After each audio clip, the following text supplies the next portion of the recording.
Hello and welcome back to Podfinder. My name is Philip, and today I'm kicking off something a little different from the norm.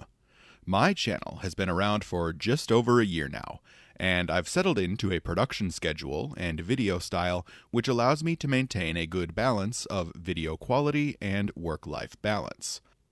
I've made deep dives into the deities of the Pathfinder setting my bread and butter, but I've also really enjoyed branching out into videos on factions and important NPCs on Golarion. It's been a blast to produce these videos, and even more so because of all of you in the comments. To everyone who's engaged with my content in the comment section, thank you. I love hearing from the people who enjoy my content, or who talk about their thoughts on the topics I cover. Sincerely, thanks for being such a great community. While this channel began as a series of 20-minute videos covering the deities of Golarion, I've been slowly expanding the type and depth of my videos and research topics. This started back in March with my coverage of the Red Mantis assassins, then expanded in May with my look at Queen Abigail II of House Thrune. In June, I felt a spark of inspiration and produced the first video in my So You Want to Play series, which I've really enjoyed. The next big jump I made was back in October of this year, with my longest video ever, my deep dive into Tar-Baphon and the Whispering Way. That video was a whole new level of research and rigor for me, and it was an absolute blast to make. But throughout the production process of all those videos, something was always hanging over me, lingering in the back of my mind. In the annals of Pathfinder lore, there was one collection of topics which loomed over all the others, one which had been woven into the very DNA of Pathfinder as a system, both mechanically and thematically: the Rune Lords of ancient Thassilon.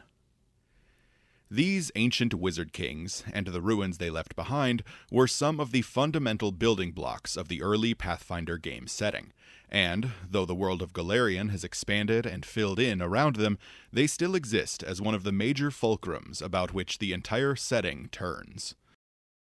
The story of the Rune Lords is long, complicated, and richly detailed, and has been expanded upon over years of publication history by many authors, artists, and game designers. As a result, the idea of covering all that lore was a daunting prospect. Such topics were far too expansive to ever be covered fully in a single video. So, here we are. This video is the introduction to a series which I call the 12 Days of Sinmas. 12 videos over 12 days from the 25th of December all the way through to the 5th of January.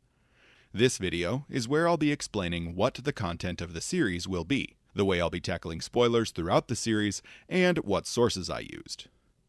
So, let's talk content. What will the 12 Days of Sinmas cover? This series is a lore deep dive into ancient Thassilon and the Rune Lords who ruled it, from Zin and the founding of his empire all the way to the Earthfall calamity. The first video in the series will discuss the life and death of the archwizard Zin, the founder of Thassilon and the scholar who discovered and formalized rune magic. On day 2, I'll be covering Lasala, the goddess of runes and the patron deity of both rune and sin magic. Video 3 will cover some of the shared efforts of the Rune Lords who succeeded Zin, including the Tomb of Zin and the Rune Forge. After that, I'll be dividing my attention and examining each of the 7 member states of the Thassilonian Empire, as well as the Rune Lords who ruled them and the sins to which they were beholden. Videos 4 and 5 will cover Shalast and the Rune Lords of Greed. Similarly, videos 6 and 7 will cover Bakrakhan and the Rune Lords of Wrath. Videos 8 through 12 will then cover, in order, Gastash and the Rune Lords of Gluttony, Haruka and the Rune Lords of Sloth, Edasaril and the Rune Lords of Envy, Cyrusian and the Rune Lord of Pride, and finally Eurythnia and the Rune Lord of Lust. I will also tie in discussions of several major aspects of Thassilonian culture, including the creation of the rune giants, the rise of the sin spawn, and the use of certain broad categories of magic items, like magic tattoos or aeon stones. This series will cover more than 1,000 years of Thassilonian history, and, as you might imagine, this long time span can get a bit difficult to manage. To help clarify things, I've put together a nice timeline which organizes the events by Runelord and Sin. If you're more of a visual learner, my hope is that this will help you get a grasp on this topic. I've linked that timeline in the description of this video, and will continue to link it in the description of each video in the series. So, how will I handle spoilers? As I dive into these topics, I will be discussing any and all events which occurred leading up to and in the immediate aftermath of the Earthfall calamity, regardless of whether or not this information is intended to be revealed as part of the events of an adventure path. As an example, several rune lords sought to achieve immortality, or at least personal preservation, through the use of an artifact called a rune well.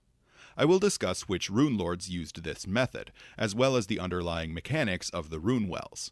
What I won't discuss, however, are the events which have occurred since the beginning of the Age of Lost Omens.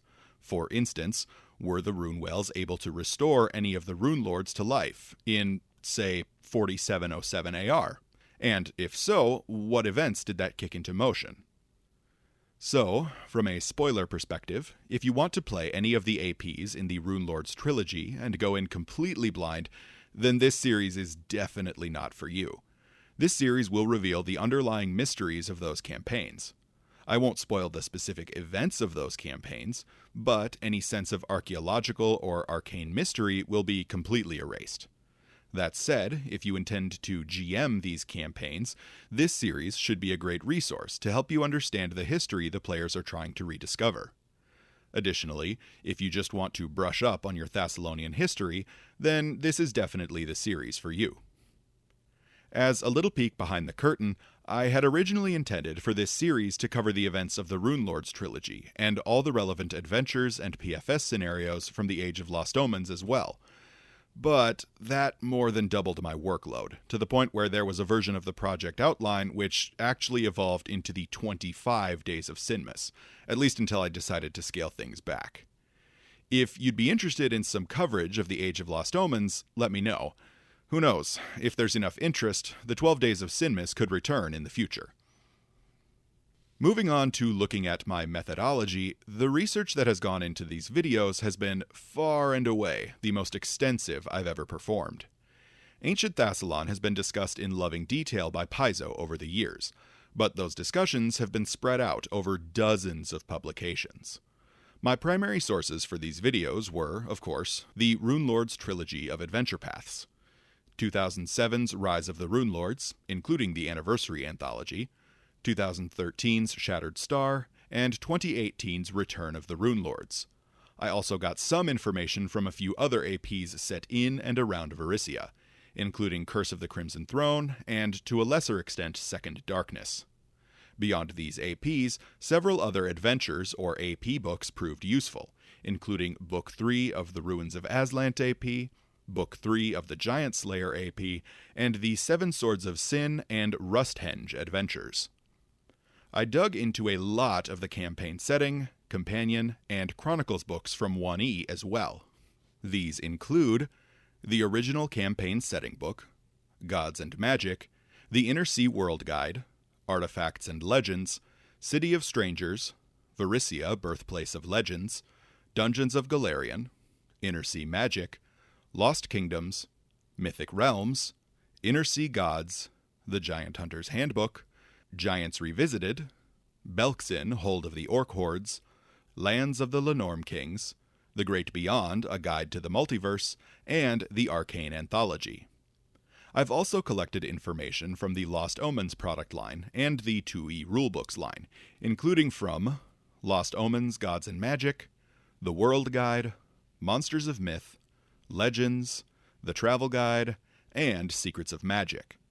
Additionally, I pulled in some information from the rulebooks, including the 1st edition Bestiary 3 and the 2nd edition Monster Core. Finally, I pulled from a few additional resources from Paizo's publication history. The first was Season 4 of the Pathfinder Society scenarios from First Edition. Originally published back in 2013, this season was dubbed the Year of the Risen Rune, and played an integral part in my understanding of Rune Lord Kroon and the cult of Lissala. I also referenced Seasons 3, 7, and 8, though to a much smaller extent. Similar to PFS Season 4, the Pathfinder Tales novel, Lord of Runes, by Dave Gross, was an excellent source of information on Rune Lord Azutha and his nation of Gastash. Lastly, the Pathfinder graphic novel Hollow Mountain from Dynamite Comics helped to flesh out my understanding of the titular Hollow Mountain and its master Runelord Alasnist, as well as her chosen servants, the Wrathspawn. I also want to shout out Pathfinder Friday Episode 24, put out by Paizo during the release of Return of the Runelords, as it provided insight into the design decisions made behind the scenes regarding the Runelords. The complete list of my sources for this series can be found in the description of this video. As you might expect, there are a few contradictions between these sources. In general, my approach is that newer information overwrites older information, but I'll be trying to present all the information I can find and simply explain when published facts contradict one another.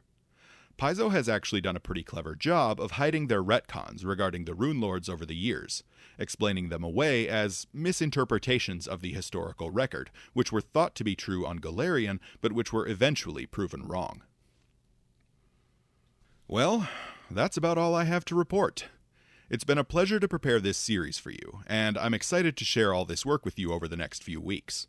The scope of this project expanded well beyond my initial estimates, so I'm glad I started back in April.